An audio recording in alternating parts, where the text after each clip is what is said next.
This story goes 3 generations deep. Hashimoto's affected her grandmother, her mother, and now her. It impacts the thyroid, hormones, and even hair health. So for me, this install wasn't just about looking good. It was truly about giving her a moment of confidence in the middle of something that she's been battling for years. This install became super personal for me because she could have chosen anybody in the state of Georgia to perform this install, or she could have just went online, bought a lace wig, and just had someone install it for her. But she chose me. And I always say that when God sends you people, it's not in vain. It's a reason why he chose you to do this.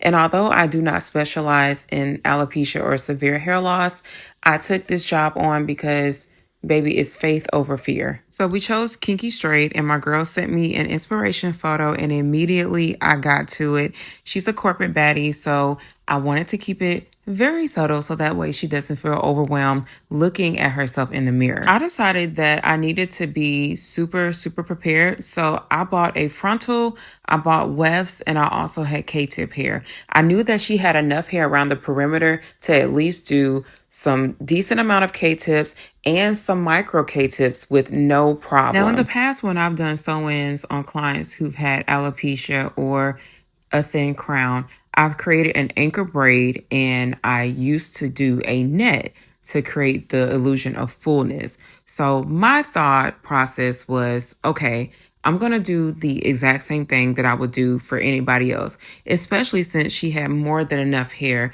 to do K-tips around the perimeter. Now, I forgot to mention that I gave her a smoothing treatment prior to doing her press.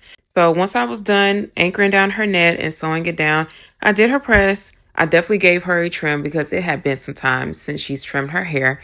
And I started mapping. I knew I wanted to keep her fairly dark underneath, like her inspiration photo, and kind of throughout her hair too, because again, this is a corporate baddie, so we don't want to overload her or overwhelm her. The wonderful thing about this install is that although her middle is sparse, she had more than enough hair around her perimeter to do so many K-tips. So once I popped those few in, I was like, okay, I can kind of see where this is going. And I started to feel extremely confident with doing her K-tip install. I knew I didn't want to make them super heavy, but I definitely wanted to make sure that it was full enough, so to speak. Once I finished her back with micro K-tips, I moved around to the front and decided to do pico size K-tips. It was important for me to do them this size because her strands are fine, but I knew that if I did them small enough, I could create the illusion of fullness again in this area. This is my first time ever doing K-tips this small, and this kind of has changed the game.